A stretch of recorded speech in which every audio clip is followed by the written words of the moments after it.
para a glória de meu Pai que estás no céu do universo. Por todos os séculos dos séculos, continuamente por toda a eternidade. Parábolas de Chester. Santos, 14 de outubro de 2024 d.C. A parábola do único Pai. Parábola das séries das crianças na escola. Parábola da construção do prédio. A parábola dos 3 sinais da segunda vinda do Senhor. Parábola do fim dos tempos antigos e terra renovada. A parábola dos ensinamentos ocultos serão revelados. Parábola dos senhores do mundo atual. A parábola do forasteiro e o anfitrião. A parábola do professor de ensino religioso e seu aluno. Parábola se somos eternos, vivemos uma ou várias vidas na terra. A parábola do único Pai. Houve um tempo em que o Pai que está nos céus, criou o primeiro homem e a primeira mulher. O homem era justo e seguia o caminho do Pai. Passaram-se muitos anos, e o Pai enviou outro homem justo para construir uma grande arca, que salvou a criação do mundo. Depois de muito tempo, o Pai escolheu outro homem justo e fiel para procurar uma terra prometida, um homem que acreditava que havia um único Pai nos céus. E, novamente, muito tempo depois, surgiu um Redentor que libertou seu povo da escravidão e os guiou de volta à terra prometida. Esse Redentor também acreditava em um único Pai que governa do céu. Os séculos se passaram, e o Pai enviou outro homem justo, que fez milagres e maravilhas, ensinando o amor e reafirmando que só existe um Pai que está no céu. E ainda mais tarde, o Pai enviou outro justo, que pregou aos povos do deserto, ensinando que há um único Pai que nos criou a todos. Um discípulo, curioso, perguntou ao mestre: Mestre, se tantos profetas ao longo do tempo disseram que há um único Pai, por que há tanta discórdia e luta entre seus filhos? O mestre, com sabedoria, respondeu: Isso é obra das trevas, que buscam enganar os filhos do mesmo Pai, criando confusão e separação. Mas os antigos profetas disseram que, no final dos tempos, haverá uma grande batalha entre a luz e as trevas, e tudo será revelado como a luz do sol ao amanhecer. Assim, o mestre lembrou a seus discípulos que, apesar das divisões e conflitos, todos somos filhos do mesmo Pai, e que a verdade será revelada no tempo certo. Parábola das séries das crianças na escola. Certa vez, durante o recreio, um grupo de crianças de várias séries escolares começou a discutir sobre qual série era a mais importante. Uma criança bem pequena, da primeira série, disse com convicção: Minha série é a mais importante de todas, porque é onde tudo começa. Logo, uma criança maior, da quinta série, respondeu: Não, a minha série é mais importante, pois estamos aprendendo coisas mais difíceis. Então, uma criança ainda maior, da última série, afirmou: Vocês estão enganados, a minha série é a melhor, porque é a última da escola. Eu estou mais perto de me formar. Vendo a confusão, um mestre professor se aproximou e, com paciência, disse: Crianças, não briguem. Cada série tem o seu valor, e cada uma de vocês está aprendendo o que é necessário para o seu crescimento. Assim como na escola, onde todas as séries são importantes, no reino dos céus, todos os profetas, que são mensageiros do Pai, têm sua importância. Eles são como mestres e professores, cada um trazendo uma lição essencial para a obra do Pai. As crianças ouviram com atenção, e aos poucos foram entendendo que, assim como todos os anos escolares são essenciais para o aprendizado, todos os profetas são importantes na grande obra do Pai. Parábola da construção do prédio. Certa vez, um homem caminhava com seu filho pelas ruas de uma cidade, observando a construção de um alto prédio. O menino, curioso, perguntou: Pai, por que demora tanto para construir um prédio? Às vezes muitos anos, mas para derrubá-lo, leva apenas alguns segundos. O pai, com um olhar sereno, respondeu: Filho, o reino dos céus é semelhante à construção de um prédio. O bem, assim como os construtores, trabalha por muitos anos para erguer algo grandioso e valioso. Cada tijolo é colocado com cuidado, cada detalhe é pensado. Mas o mal, como uma grande destruição, pode derrubar tudo em poucos segundos. Ele continuou: assim é com a vida. O bem, muitas vezes, exige paciência, esforço e dedicação. Mas o mal, em sua fúria, pode destruir tudo em um instante. É por isso que devemos valorizar o que construímos com o bem, protegendo das forças que buscam derrubar o que é valioso. O menino, ao ouvir as palavras de seu pai, entendeu que aquilo que é precioso, seja na terra ou no reino dos céus, leva tempo para ser construído, mas deve ser cuidado para que não seja destruído. A parábola dos 3 sinais da segunda vinda do Senhor. Certa vez, um discípulo, ansioso por entender mais sobre o fim dos tempos, estava estudando as Escrituras e queria saber quando o Filho do Homem retornaria à Terra para cumprir a segunda parte de sua missão. Com grande curiosidade, ele perguntou ao seu mestre: Mestre, está escrito que ninguém sabe a hora que o Filho do Homem voltará, nem mesmo ele sabe. Mas posso lhe fazer uma pergunta, mesmo sabendo que o tempo exato não pode ser conhecido? O mestre, sábio e paciente, respondeu: Claro, meu filho. Pergunte o que desejar.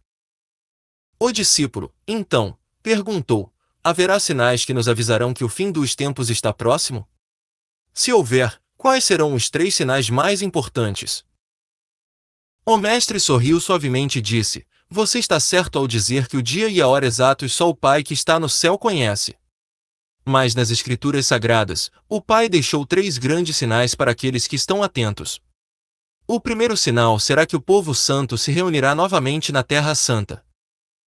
O discípulo, intrigado, perguntou: E qual será o segundo sinal, mestre?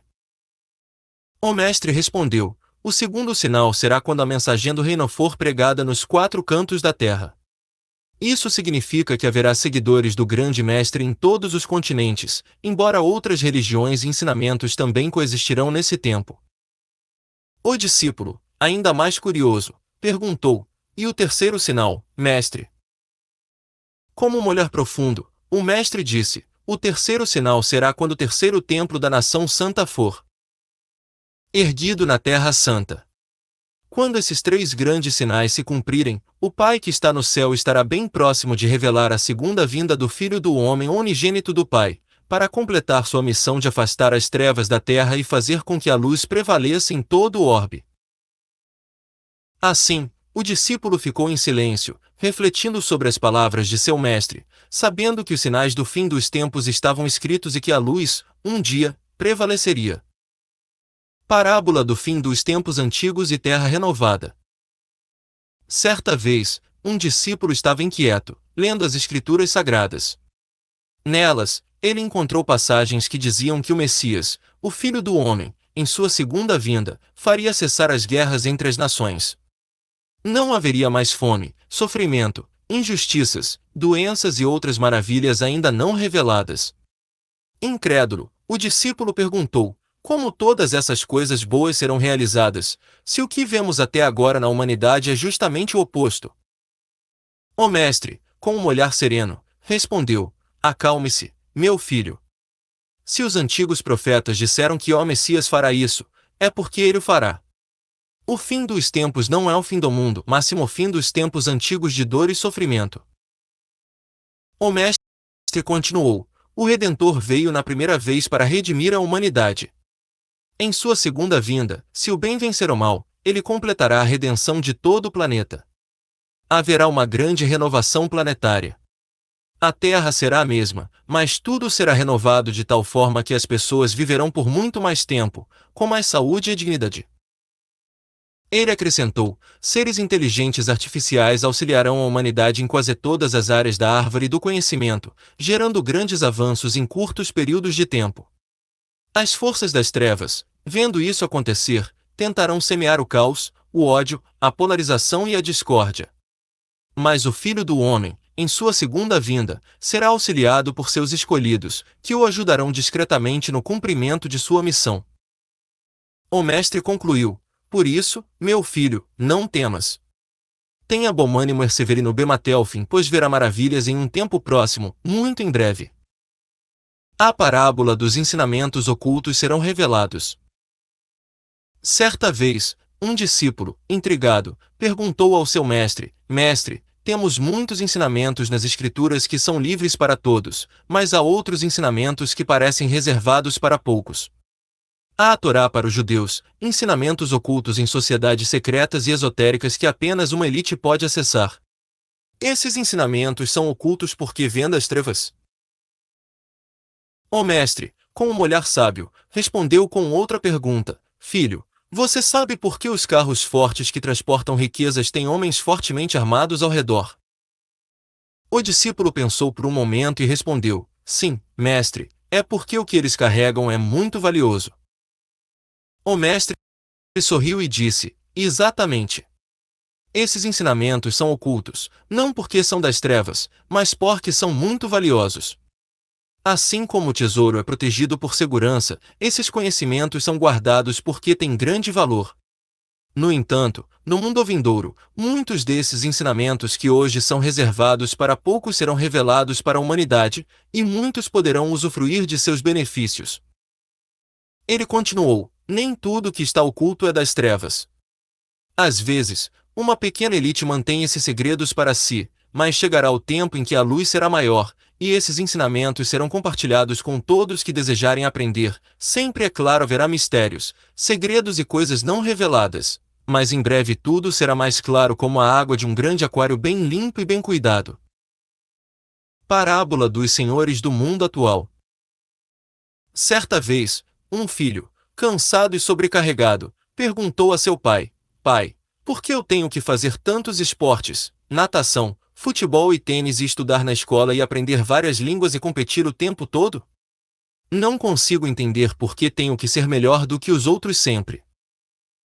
O mestre sábio, que estava próximo, ouviu a conversa e perguntou ao pai: Posso responder à pergunta do seu filho sem que você se ofenda? O pai, surpreso, mas curioso, permitiu que o mestre falasse. O mestre então se dirigiu ao filho e ao pai, dizendo: Filho, na atualidade, os senhores do mundo incentivam a competição em todas as áreas da vida. Eles fazem você acreditar que deve vencer, ser o melhor o tempo todo e derrotar os outros. Sabe por que é assim? Agora, ambos, pai e filho, estavam atentos, esperando a resposta do mestre. O mestre continuou: O mundo atual é assim porque os senhores do mundo, aqueles que detêm o poder, querem que seja assim. Quanto mais as pessoas competem, mais os poderosos lucram e juntam tesouros da terra. Quanto mais guerras, quanto mais ódio, mais lucros obtêm vendendo armas e alimentando a polarização nas redes sociais. Eles sabem que a competição desenfreada e a opressão aumentam seus lucros, enquanto os trabalhadores e seus filhos se cansam e lutam cada vez mais entre si por menos. O pai, agora compreendendo a situação, perguntou: Mestre, será sempre assim? O mestre respondeu com serenidade: Não, meus filhos. As Escrituras dizem que o Filho do Homem, em sua segunda vinda, exporá os planos das trevas e lançará luz sobre essas questões. Quando isso acontecer, toda a humanidade entenderá como sair dessa opressão. Em verdade vos digo, este tempo está muito próximo. Com essas palavras, o pai e o filho se sentiram em paz. O pai deixou de sobrecarregar seu filho com tantas obrigações e juntos foram felizes para casa, sabendo que tempos de entendimento e justiça estavam por vir. A parábola do forasteiro e o anfitrião. Certa vez, um pai e seu filho caminhavam perto de um centro de acolhimento de refugiados, onde uma longa fila de pessoas aguardava ajuda. O filho, observando aqueles que pareciam diferentes, perguntou ao pai: Pai, quem são essas pessoas estranhas na fila? Elas são iguais a nós? Um mestre sábio, que estava por perto, ouviu a conversa e perguntou se poderia responder à pergunta. O pai consentiu, e juntos começaram a caminhar ao lado da fila de refugiados, ouvindo as palavras do mestre. O mestre, com sabedoria, disse: Sim, filho, essas pessoas são iguais a nós no sentido de que o Pai que está no céu as ama incondicionalmente, da mesma forma que nos ama. Mas, de certa forma, elas também são diferentes. Elas vêm de terras distantes, com culturas, religiões e hábitos que não conhecemos. O menino, curioso, perguntou: Isso é bom ou ruim? O mestre, com paciência, respondeu: depende, meu filho. O Pai que está no céu criou o mundo com diversas culturas e valores únicos em cada local. Nosso país é como nossa casa, e nós somos os anfitriões. Eles, os forasteiros, são como convidados. Agora, imagine que você convidasse um deles para morar em sua casa, e logo eles mudassem todos os móveis de lugar sem sua permissão. O menino, pensativo, disse: eu ficaria zangado. O mestre assentiu: exatamente. Devemos acolher os estrangeiros necessitados de um novo lar, mas, ao mesmo tempo, eles devem respeitar a nova casa que os acolhe. Eles podem lembrar de suas culturas em seus lares, mas em público, devem respeitar a cultura da nação que os acolhe.